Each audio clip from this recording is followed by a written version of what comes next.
Fiscalía, ¿alguna otra petición? Sí, señoría. Con fundamento en el artículo 19 constitucional y 313 del Código Nacional de Procedimientos Penales, esta Fiscalía le solicita dicte auto de vinculación a proceso en contra de Carlos Atanasio Puente Ruiz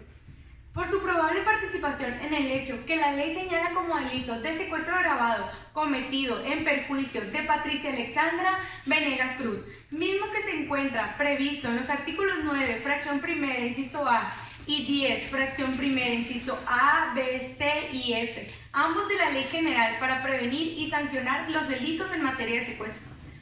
Por lo anterior, en virtud de encontrarse reunidos los requisitos establecidos en el artículo 316 del Código Nacional de Procedimientos Penales, pues ya se formuló imputación en contra del detenido. Asimismo, se le dio oportunidad de declarar. Además, se desprenden los antecedentes de la investigación, datos de prueba que establecen que se ha privado de la libertad a una persona con el propósito de obtener un rescate, toda vez que el día 22 de mayo del 2012, a la 1:15, el señor Martín Casas y su esposa Patricia, mientras circulaban por la calle Carrera 9, número 4217 de esta ciudad, se le cortó un camino, una camioneta gris, de la cual bajaron dos personas, quienes con pistola en mano les apuntaron, obligándolos a descender de su vehículo. Así, mientras uno de ellos apuntaba al señor Casas, el otro obligó a Patricia a subir a camioneta. Posteriormente, el día 5 de junio, el señor Martín Casas recibió dos llamadas telefónicas, en las cuales le solicitaron la cantidad de $1,000,000 a cambio de la liberación de su esposa.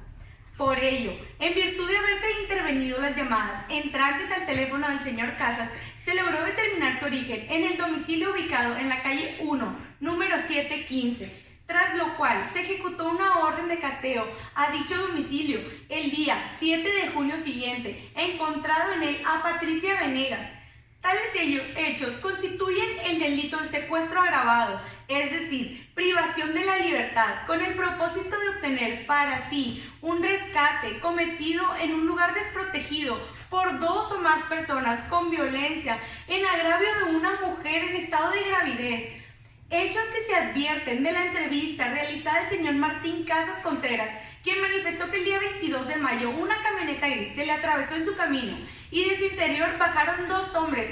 que los encañonaron y bajaron del vehículo, que uno de los sujetos realizó dos disparos al aire, lo cual provocó en él mucho miedo y angustia por su esposa, que tenía 2 meses de embarazo, y a quien los sujetos subieron a la camioneta. Refiere que el agente Armando Buitrago le solicitó autorización para grabar e interceptar llamadas entrantes al teléfono de su casa, acciones que voluntariamente autorizó, y que el día 5 de junio recibió dos llamadas en las cuales le solicitaron $1,000,000 a cambio de la libertad de su esposa, y que el día 7 de junio el agente Buitrago le informó que había rescatado a su esposa. Sirven de sustento la declaración de la víctima Patricia Venegas, quien manifestó que el 22 de mayo, aproximadamente a la 1:10 de la madrugada, cuando ella y su esposo se dirigían a su casa, una camioneta gris se atravesó en su camino, que dos hombres los obligaron a bajar del vehículo y que uno de los sujetos la obligó a subir a la camioneta. Se cuenta además con la entrevista realizada a Enrique Pimiento, quien relató que el día 19 de mayo, él en compañía de Carlos se propusieron secuestrar a la señora Patricia, que él se encargó de conseguir las pistolas 9 milímetros y que la camioneta gris es de un cliente del taller en el que trabajan, que él realizó las llamadas del rescate y que el 7 de junio fue detenido por la policía mientras mantenía a Patricia en una habitación. Se obtuvo la declaración de Lorenzo Lemus, quien relató que la madrugada del 22 de mayo escuchó dos disparos y vio una camioneta gris atravesada frente a un carro guinda, y también vio que una mujer fue subida a la fuerza a la camioneta. Se cuenta con el informe policial del teniente Armando Buitrago, quien señala que el día 22 de mayo, alrededor de la 1:20, recibió una llamada indicando que hombres armados privaron de la libertad a una mujer y que al llegar al lugar, el esposo de la víctima le explicó que fueron interceptados por una camioneta gris, de la cual bajaron dos hombres armados que los encañonaron y se llevaron a la fuerza a su esposa. Al observar el lugar, encontró 2 casquillos, por lo que al ser autorizado por el señor Martín Casas para intervenir su línea telefónica el día 5 de junio siguiente, al recibir el señor Martín Casas 2 llamadas telefónicas de una persona pidiendo dinero por el rescate de su esposa, logró ubicar el inmueble, del cual se generaron las mismas. Señala que el día 7 de junio se ejecutó una orden de cateo en dicho domicilio, logrando así rescatar a la señora Patricia Venegas, así como el celular del que se originaron las mismas y una pistola 9 milímetros. Lo anterior se complementa con los 2 casquillos, así como la pistola mencionada, y de las cuales se encontraron correspondencia entre ellos. Además se cuenta con el celular marca Nokia 1120, encontrados en el referido domicilio. Aunado a lo anterior, se ofrece la grabación de la intervención de la llamada hecha por Enrique Pimiento al señor Martín Casas en su respectiva transcripción. Por lo que respecta a la probabilidad de que el señor Carlos Puentes participara en la comisión del delito, sirve de apoyo en el mismo el informe rendido por el agente Buitrago, en el cual se destaca que derivado del señalamiento efectuado por Enrique Pimiento, se realizó la detención del hoy imputado el día 17 de junio del 2012, quien se encontraba en la terminal de autobuses con la intención de salir de la ciudad, y que en la detención se aseguró una pistola 9 milímetros, así como una agenda telefónica en la que aparece el número de Martín Casas. De igual forma, robustece lo anterior la referida declaración de Enrique Pimiento, de la cual se desprende que señaló como responsable del ilícito. Aunado a ello, se relaciona al imputado el celular encontrado en el domicilio utilizado para retener a la víctima y de la cual se realizaron las llamadas de rescate, celular que pertenece al imputado aquí presente. Por último, señorías, resulta indispensable señalar que derivado de la presente investigación no se advierte que se actualice alguna causa excluyente del delito, así como una causa de extinción de la acción penal. Es cuanto. Defensa, ¿algo que desee manifestar? Señoría, con fundamento en el artículo 19 constitucional,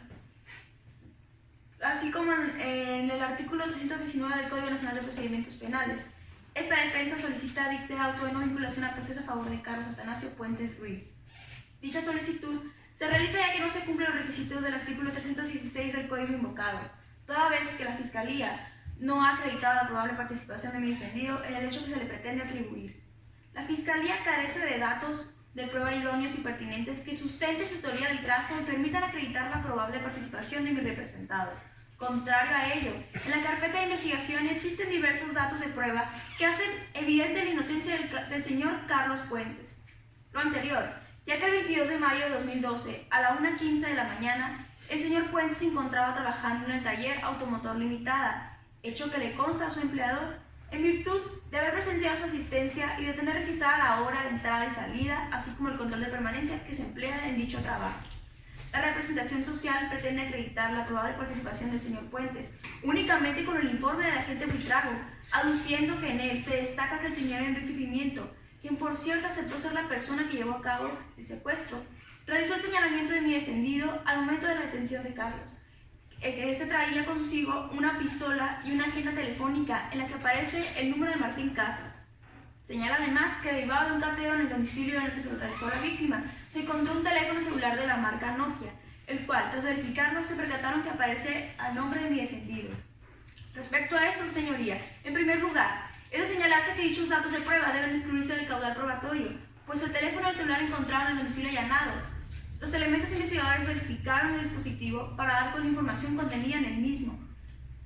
Esto, señoría, representa una violación de las comunicaciones privadas, pues en ninguna parte de la carpeta de investigación obra la autorización judicial para realizar dicha actividad, transgrediendo así el derecho humano a que no se violen las comunicaciones privadas,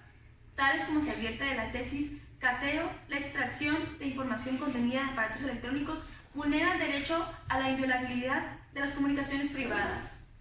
Por lo que respecta a la agenda telefónica asegurada, resulta violatoria en el mismo sentido, todas las que en ningún sentido se desprende el consentimiento por parte de mi representado o de una autoridad judicial para revisar el contenido de la misma. En ese sentido, de conformidad con lo dispuesto en el artículo 97 del Código Nacional de Procedimientos Penales, se deben considerar nulas dichas probanzas al haber sido obtenidas transgrediendo derechos fundamentales. No obstante lo anterior, y suponiendo, sin conceder el valor probatorio de las mismas, de nada serviría para tener por acreditada la calidad que pretende la Fiscalía, pues por lo que respecta a la agenda, es solo un instrumento de trabajo en el cual no solo aparece el teléfono del ofendido, sino de todos los clientes del taller en el que mi patrocinado labora. La misma suerte le sigue al teléfono celular, pues días antes, específicamente el 3 de junio, mi cliente reportó su celular como objeto perdido a la compañía Movistar, situación que se encuentra plenamente acreditada dentro de la carpeta de investigación. Por lo que respecta al arma de fuego que supuestamente fue encontrada en posesión del señor Puentes al momento de su detención, dicho objeto no puede ser valorado, pues no se ha demostrado plenamente la posesión del mismo. Mi cliente ni siquiera ha sido objeto de imputación de dicha conducta delictiva y por lo cual no se puede considerar hasta ser vencido en un juicio que concluya en sentencia condenatoria firme. Esto aunado a que la supuesta arma no se le atribuye relación alguna con el hecho que nos ocupa. Por último, respecto a que las llamadas de rescate se originaron del teléfono celular de mi cliente, como ya se ha manifestado, mi cliente escaló dicho celular y aunado a ello, el simple hecho de que las llamadas se hayan realizado desde dicho dispositivo, lo cual no garantiza que la persona que la realizó haya tenido participación en hecho delictivo alguno, sirviendo de sustento para ello. El criterio que lleva por rubro dictamen en materia de telefonía no debe considerarse para acreditar el delito y la responsabilidad, cuando no se corrobore que la comunicación se efectuó en el inculpado.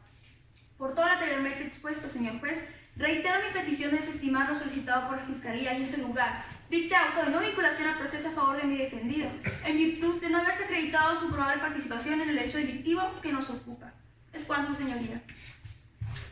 Una vez vinculado al proceso, Fiscalía, ¿desea algo que manifestar? Sí, señoría. Con sustento en los artículos 18 y 19, segundo párrafo de la Constitución Política de los Estados Unidos Mexicanos, en relación directa con los preceptos del 153 al 156 y del 165 al 170 del Código Nacional de Procedimientos Penales, atendiendo a lo dispuesto por los diversos 19, 109, 113 y 131 del Código Adjetivo invocado, así como el Pacto Internacional de Derechos Civiles y Políticos en sus artículos 9, 10 y 12, que establecen que nadie podrá ser privado de su libertad salvo por las causas fijadas por ley y con arreglo al procedimiento establecido en este, y siempre y cuando sean necesarios para proteger la seguridad nacional, el orden público, la salud y la moral pública o los derechos y libertades de terceros, así como las reglas de Tokio, en su artículo 6, que establece que el procedimiento penal solo se recurrirá a la prisión preventiva como último recurso, teniendo en cuenta la investigación del supuesto delito y la protección de la sociedad y de la víctima. En el conjunto de principios para protección de todas las personas sometidas a cualquier forma de detención o prisión, en cuyo artículo 7 señala que nadie puede ser privado de su libertad física, salvo por las causas y condiciones fijadas por las constituciones de los estados partes o por las leyes dictadas en apego a ellas. Esta Fiscalía solicita se le imponga la medida cautelar consistente en la prisión preventiva, toda vez que los datos de prueba invocados para la vinculación a proceso, así como los diferentes factores del caso, en particular que nos ocupa, esta representación advierte una necesidad de cautela por existir un peligro de sustracción del imputado, así como un riesgo latente para la víctima y el ofendido. Lo anterior en virtud de que aún y cuando cuenta con residencia en esta ciudad, debemos considerar que por ser una persona soltera y sin dependientes económicos, lo cual sin considerar que ésta sea un factor negativo, pues a ello no se le puede deparar prejuicio. Lo que sí influye es que hace probable que el imputado en determinada situación se ausente o cambie de residencia, pues no existe factor alguno que lo obligue, por así decirlo, que de manera que permanezca en este lugar, dado que no existe certeza de que en el domicilio en el que habita sea de su propiedad y que en lo que respecta a su trabajo, en este caso solo tiene escasos meses trabajando en él. Sin embargo, dadas las habilidades requeridas por él mismo y a su experiencia, no sería difícil para él conseguir un trabajo igual o mejor en cualquier otro lugar. haciendo con ello presumible el peligro de sustracción señalado en el numeral 168 del Código Nacional de Procedimientos Penales, en su fracción primera, pues según con el análisis de este, hay que tomar en consideración el asiento de la familia, de la cual se tiene conocimiento de una persona que radica fuera del distrito judicial que nos ocupa. Asimismo, tiene la facultad de salir de la ciudad, lo cual resulta evidente, pues al momento de su detención estaba a punto de abandonarla. A su vez, es prioritario considerar que en el presente caso existe un factible riesgo para la víctima, pues en este hecho, sabido que el imputado conoce al esposo de la víctima y su lugar de residencia, así como diversos datos del mismo, en razón de la previa relación laboral entre ellos, lo cual, sin la intención de prejuzgar, hacer probable que atente contra las víctimas directa e indirectamente. En tal virtud y atendiendo a lo dispuesto por el artículo 170 del Código Nacional de Procedimientos Penales, así como en la Ley General de Víctimas, atendiendo principalmente a los principios de buena fe, enfoque diferencial y especializado, máxima protección y trato referente, consagrados en su artículo 5, por lo cual esta Fiscalía reitera su solicitud de la imposición de la medida cautelar de prisión preventiva justificada. Es cuanto, señoría. Defensa, Gascaro. Su señoría, con el debido respeto, esta defensa se opone a la solicitud planteada por la Fiscalía, ya que si bien es cierto, el hecho por el que se le vinculó proceso al video representado constituye un delito que contempla pena privativa de la libertad. No menos cierto que es la solicitud presentada es contraria a lo dispuesto en los mismos tratados internacionales que la Fiscalía pretende fundar su solicitud, pues estos establecen que dicha medida no debe imponerse por regla general, sino debe de aplicarse únicamente en casos excepcionales, cuando ninguna otra sea suficiente para garantizar la procuración de la justicia y la protección de las partes que intervienen en el proceso. Ahora bien, su señoría, la Fiscalía pretende encuadrar su solicitud en los diversos tratados internacionales, aduciendo que esta solicitud esté permitida por la ley. Sin embargo, es de suma importancia entender que el concepto de arbitrariedad emitido por el Comité de Derechos Humanos, quien ha precisado que no se debe equiparar la condición con contrario a la ley, sino que debe interpretarse de manera más amplia, lo que significa que la prisión preventiva no solo debe ser lícita, sino además razonable en toda circunstancia. Situación que no se encuentra satisfecha en la solicitud hecha por el agente fiscal, pues basa sus argumentos primeramente en la posibilidad de que mi patrocinado abandone el lugar en el que deberá ser juzgado, por el simple argumento de no tener un vínculo matrimonial o de no tener hijos. Sin embargo, su señoría, resultaría totalmente discriminatorio establecer o presumir que una persona es menos responsable solo por no tener esta condición. Aunado a ello, señala de que no se ha acreditado que el domicilio que habita es de su propiedad, lo cual no se ha hecho simplemente porque no se le ha requerido o no se le ha preguntado. Por otra parte, el hecho de que no tenga poco tiempo trabajando en determinado lugar no debe de tenerse en su perjuicio, pues el hecho de contar con un trabajo hace evidente su responsabilidad y permanencia en el lugar que habita, por lo que, lejos de perjudicarle, se debe entender como una característica favorable al señor Fuentes. Por otra parte, señala que al momento de la detención el señor Fuentes, se encontraba a punto de salir de la ciudad. Sin embargo, la Fiscalía no explica el hecho de que mi representado intentaba atender una urgencia familiar, pues su hermana se encontraba delicada de salud y él pretendía trasladarse a brindarle su apoyo, por lo que la Fiscalía deberá explicar cómo es que a su criterio el apoyar a una familia representa un riesgo de sustracción. Ahora bien, su señoría, en lo referente a que en quedar en libertad mi representado traería consigo un riesgo para la víctima, aduciendo la representación social que el señor Carlos Fuentes conoce al esposo de la víctima, así como el domicilio y diversos datos del mismo, con base en el antecedente laboral que tenían. Esta defensa solicita no sea tomado en cuenta para imponer prisión preventiva, lo anterior ya que son meras presunciones subjetivas que realiza la Fiscalía sin poner evidencia de un verdadero peligro que pueda generar a mi representado. Maxime que el Estado a través de la Fiscalía, tiene la obligación de garantizar la seguridad de la víctima y tiene para ello varias atribuciones consagradas en la Ley General de Víctimas, las cuales deberá ejercer representando en todo momento los derechos que a mi patrocinado le respaldan, como lo son la libertad personal y la presunción de inocencia. Por otra parte, su señoría, de los datos de prueba, se pone de manifiesto que mi representado tiene una conducta impecable, es voluntario de la sociedad, ayuda a niños de la calle desde hace 5 años, trabaja con ellos en programas de rehabilitación y reinserción, cuenta con un empleo fijo y ha habitado este distrito judicial durante toda su vida. Por último, su señoría, esta Fiscalía no manifestó la proporcionalidad e idoneidad de la medida cautelar solicitada, y porque las otras 13 contempladas en el artículo 115 procesal no son suficientes para garantizar el éxito del proceso. Es cuanto, su señoría.